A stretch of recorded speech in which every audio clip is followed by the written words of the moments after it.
Assalamualaikum warahmatullahi wabarakatuh. Saya Galuh Fartika Diatmi dengan NIM 222111034.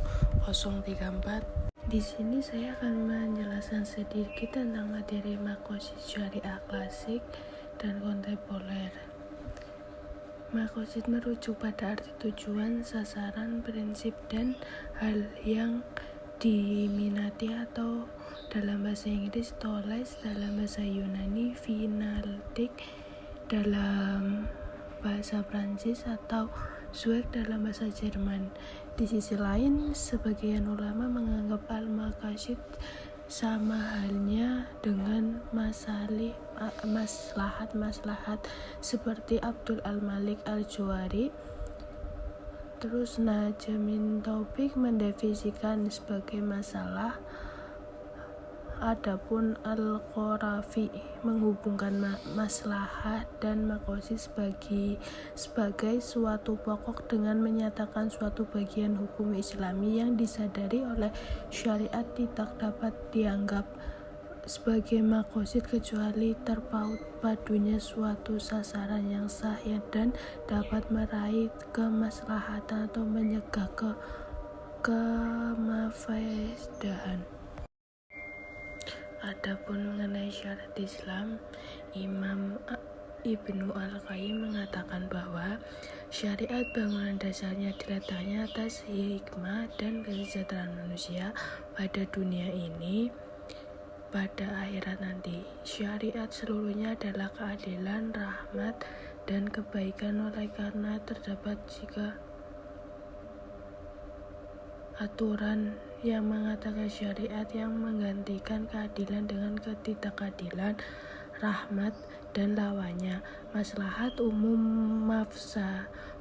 dengan mafsadat ataupun hikmah dengan omong kosong, maka aturan itu tidak termasuk syariat sekalipun diklaim demikian. Menurut beberapa interpretasi, berbagai definisi dan istilah di atas merupakan awal dari pengajian teori al-maqasid.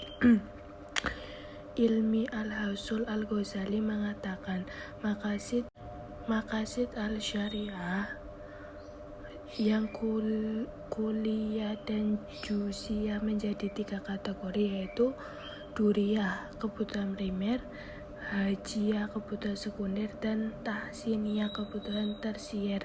Dari 3 kategori tersebut, Al-Ghazali membagi 5 pokok, yaitu al-hafiz, al-din, al-nafas, dan al-aql, dan hafiz al-azal, dan hafiz al-mal.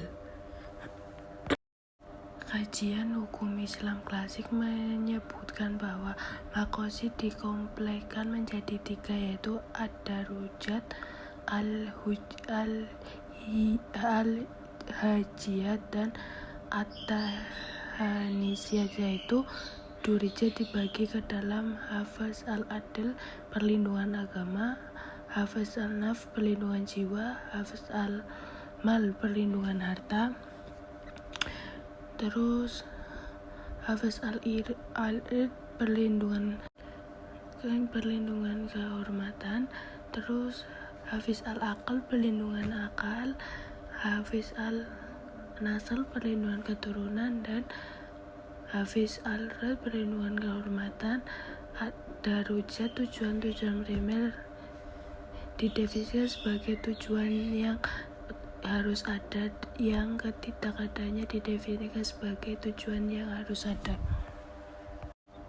Jaser Auda pernah menyajikan bahwa sistem yang efisien harus memelihara fitur orientasi berdasarkan tujuan, goal orientasi, keterburukan, dan kerja sama antar subsistem, struktur hierarki, dan keseimbangan antara dimensi integrasi akan ditetapi yang mengemukakan di sesi ini serangkaian fitur sistem yang lebih komprehensif berdasarkan telah literatur Setelah literatur berikut ia melakukan dilatar belakangi terkait antara fitur-fitur sistem yang pernah dikemukakan sebelumnya dan argumen-argumen kebutuhan Islam dalam menyajikan bukti keberadaan Tuhan berdasarkan teori-teori sistem seperti argumen perancang sinterastik Bertalanffy. Bapak teori sistem mengidentifikasikan sejumlah fitur atau heuristik sistem berikut sebagai ringkasannya. Yang pertama, kreatif holosmi. Kreatif holosmi yaitu tidak mungkin diidentifikasi melalui analisis, seharusnya bisa didefinisikan dalam sistem. Holisme adalah fitur-fitur sistem penting juga dieksplorasi lebih luas oleh semua liter dan de Saussure. Yang kedua, memiliki tujuan. Yang ketiga, saling mempengaruhi. Yang keempat, masukan dan keluaran. Yang kelima, transformasi. Untuk mengaplikasikan sistem sebagai berkaitan dalam hukum Islam ada 6 fitur optimal Jaser Auda sebagai pisau analis, yaitu Chong Li Nataru. Yang kedua ada Syariah, yang ketiga ada Fikih, terus ada Wallace, terus ada Openness. Yang dimaksud dengan Wallace dengan meminjamkan teori sistem, Jaser Auda menyatakan bahwa setiap perhubungan sebab akibatnya harus dilihat sebagai bagian-bagian dari gambaran keseluruhan hubungan antara bagian memakan suatu fungsi tertentu di dalam sebuah sistem. Jalan antar hubung terbangun secara menyeluruh dan sifat dinamis, bukan sekedar kumpulan antar bagian yang statis. Yang terakhir ada openness. Dalam teori sistem dinyatakan bahwa sebuah sistem yang hidup maka ia pasti merupakan sistem yang terbuka, bahkan sistem yang tampaknya mati pun pada hakikatnya merupakan sistem yang terbuka. Keterbukaan sebuah sistem tergantung pada kemampuannya untuk mencapai tujuan dalam berbagai kondisi. Kondisi inilah yang mempengaruhi ketercapaian suatu tujuan dalam sebuah sistem. Kondisi adalah lingkungan yang mempengaruhi sistem. Yang terbukanya adalah sistem selalu interaksi dengan kondisi atau lingkungan berada di luarnya. Yang keempat ada interrelated. Ciri sistem yang keempat adalah memiliki struktur hierarki di mana sebuah sistem terbangun dari subsistem yang lebih kecil. Bahwasanya hubungan interrelasi menentukan tujuan dan fungsi yang ingin dicapai. Usaha untuk membagi sistem keseluruhan yang utuh menjadi bagian yang kecil merupakan proses pemilihan antara perbedaan dan persamaan di antara sekian banyak bagian-bagian yang ada.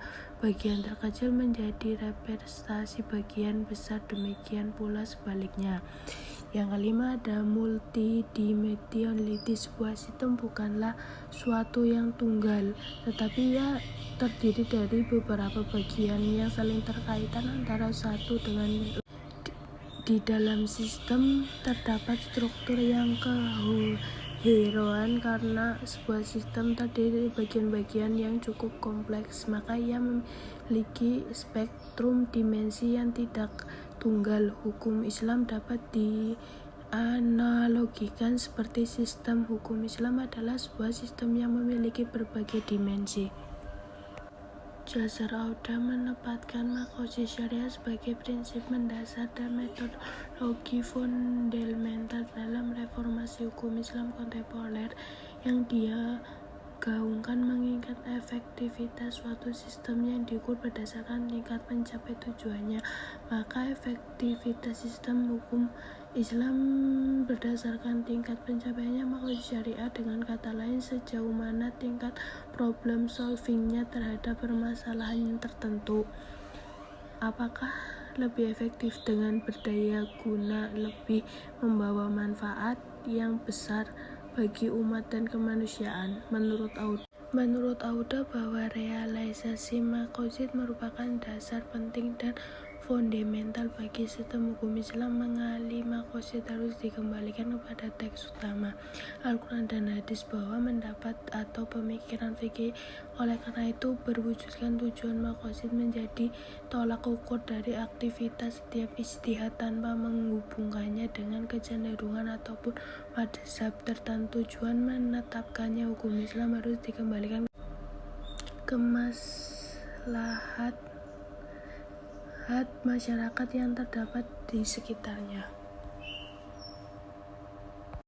Cukup sekian yang bisa saya sampaikan. Bila ada salahnya mohon maaf. Wassalamualaikum warahmatullahi wabarakatuh.